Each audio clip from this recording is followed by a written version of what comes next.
Good morning all of you, please like and subscribe my channel. आज जो हम पढ़ेंगे भारतीय राष्ट्रीय आंदोलन इंडियन नेशनल मूवमेंट का टॉपिक है स्वराज पार्टी का गठन। बहुत सारे एग्जामों में, सभी प्रीलिम्स एग्जामों में, एपीएससी, बीपीएससी, एपीपीसीएस, इस सभी एग्जामों में स्वराज पार्टी से संबंधित प्रश्न पूछे जाते हैं। तो जो भी प्रश्न जो स्वराज जिस लेवल से और जिस तरीके से पूछे जाते हैं, तो मैं प्रयास करूंगा कि इस क्लास को इस तरह से आपको पढ़ाऊं कि लगभग स्वराज पार्टी से आने वाले सभी प्रश्न आप सॉल्व कर पाए। तो हम पहले यह समझें कि स्वराज पार्टी के गठन की पृष्ठभूमि क्या थी। तो पिछली क्लासों में हम लोगों ने असहयोग आंदोलन पढ़ा था, और असहयोग आंदोलन, जो स्टूडेंट असहयोग आंदोलन नहीं पढ़े हैं, नए स्टूडेंट हैं, वो पहले असहयोग आंदोलन पढ़ें और उसके बाद से स्वराज पार्टी को समझने का प्रयास करें, तो इजीली समझ में आएगा और थोड़ी इसकी पृष्ठभूमि समझ में आएगी और याद करने में भी आसानी हो जाएगी। स्वराज पार्टी का लेक्चर हमारे इस चैनल पर पड़ा हुआ है। आप चैनल पर जाएं, प्लेलिस्ट में जाएं और भारतीय राष्ट्रीय आंदोलन का एक फोल्डर पड़ा हुआ है, उसमें भारतीय राष्ट्रीय आंदोलन से संबंधित सभी लेक्चर पड़े हुए हैं, आपको प्राप्त हो जाएंगे। तो असहयोग आंदोलन, आप जानते हैं कि 1 अगस्त 1920 ईस्वी को गांधी ने असहयोग आंदोलन की शुरुआत की थी, और चौरा चौरी की घटना के बाद 5 फरवरी 1922 ईस्वी को इस आंदोलन को गांधी ने वापस ले लिया था, और आधिकारिक रूप से इस आंदोलन को गांधी ने 12 फरवरी 1922 को वापस लेने का जो है प्रस्ताव पारित कर दिया, और यह आंदोलन स्थगित हो गया। जब यह आंदोलन स्थगित हो गया, तो जो भारतीय राष्ट्रीय आंदोलनकारी थे, उनके जो स्वप्न थे, जो उनकी आकांक्षाएं थी, वो अकस्मात जो थी धूल धूसरित हो गई, यानी टूट गई। उनका जो लक्ष्य था वह जो था बिल्कुल भ्रमित हो गया, डिस्ट्रॉयर हो गया।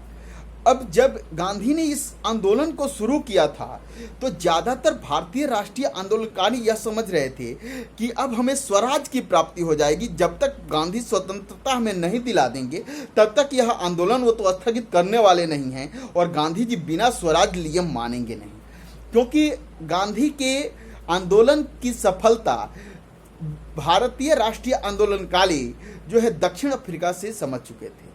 अब यह समझते थे, इसके पहले चंपारण सत्याग्रह, खेड़ा आंदोलन, उसके बाद से अहमदाबाद मिल आंदोलन, ये सभी गांधी के आंदोलन सफल थे।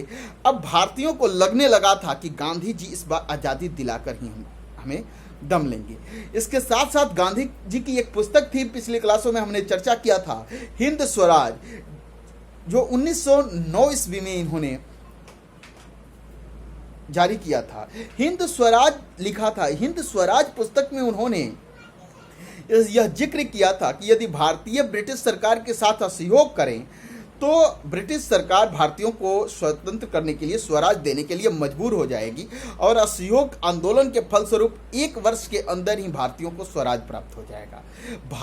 ज़्यादातर भारतीय राष्ट्रीय आंदोलनकारी जो थे, इसी स्वप्न के साथ इस आंदोलन में भाग लिए थे कि हमें अब आज़ादी प्राप्त हो जाएगी। लेकिन गांधी जी का यह निर्णय अकस्मात चौरा चौरी की घटना के बाद, और कि असहयोग आंदोलन को स्थगित किया जाता है, वापस लिया जाता है, राष्ट्रीय आंदोलनकारियों की भावनाओं को काफ़ी चोट पहुंचाया, और काफ़ी राष्ट्रीय आंदोलनकारियों के अंदर निराशा की भावना जो है घर कर गई, कुंठा की भावना घर कर गई। राष्ट्रीय आंदोलन शिथिल पड़ने लगा। इसी बीच 10 मार्च 1922 ईस्वी को गांधी जी को गिरफ्तार कर लिया गया, और 6 वर्ष की इन्हें सजा हो गई। अब राष्ट्रीय आंदोलन दिग्भ्रमित हो रहा था और शिथिल पड़ रहा था। इस आंदोलन की रफ्तार को तेज करने के लिए स्वराज पार्टी का गठन हुआ। कांग्रेस ने स्वराज पार्टी को, कांग्रेस में रहते हुए स्वराज पार्टी के सदस्यों को यह अधिकार दिया कि आप चुनाव में भाग ले सकते हैं, हिस्सा ले सकते हैं। तो स्वराज पार्टी के संस्थापक जो थे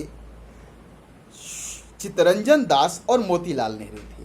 मोतीलाल नेहरू और चित्तरंजन दास के प्रयासों से 1 जनवरी 1923 ईस्वी में स्वराज पार्टी का गठन हुआ, क्यों? क्योंकि राष्ट्रीय आंदोलन को जो है रुकने न दिया जाए, इस आंदोलन को हम जारी रखें और ब्रिटिश सरकार से हम आज़ादी लेकर ही दम लें। तो इलाहाबाद में मोतीलाल नेहरू और चित्तरंजन दास ने 1 जनवरी 1923 ईस्वी को स्वराज पार्टी की गठन किया। इसके अध्यक्ष चित्तरंजन दास थे और सचिव मोतीलाल नेहरू थे।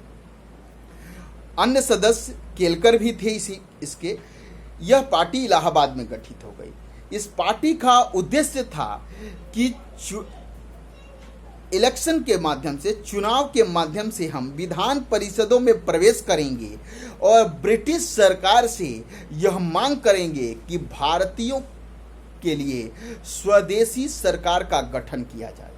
क्या मांग करेंगे? विधान परिषदों में प्रवेश करेंगे इलेक्शन के माध्यम से और ब्रिटिश सरकार से यह मांग करेंगे कि भारतीयों के लिए स्वदेशी सरकार का गठन किया जाए। यदि इस मांग को विधान परिषदों में नहीं माना जाएगा तो स्वराज पार्टी के सदस्यों का यह निर्णय था या यह उद्देश्य था कि हम विधान परिषद की कार्रवाई को यदि हमारी मांग नहीं मानी गई तो हम बाधित करेंगे, स्थगित करेंगे, स्थगन प्रस्ताव लाएंगे, कार्यवाही को पूरी नहीं होने देंगे, कार्यवाही होने में बाधा उत्पन्न करेंगे। इसी माध्यम से हम सरकार के पास अपने मैसेज देंगे कि हमें स्वराज दिए जाए, स्वदेशी सरकार का गठन किया जाए और सरकार मजबूर होकर हमारी मांग को मान लेगी। इन स्वराज पार्टियों के लोगों का मानना था, लेकिन ऐसा हुआ नहीं।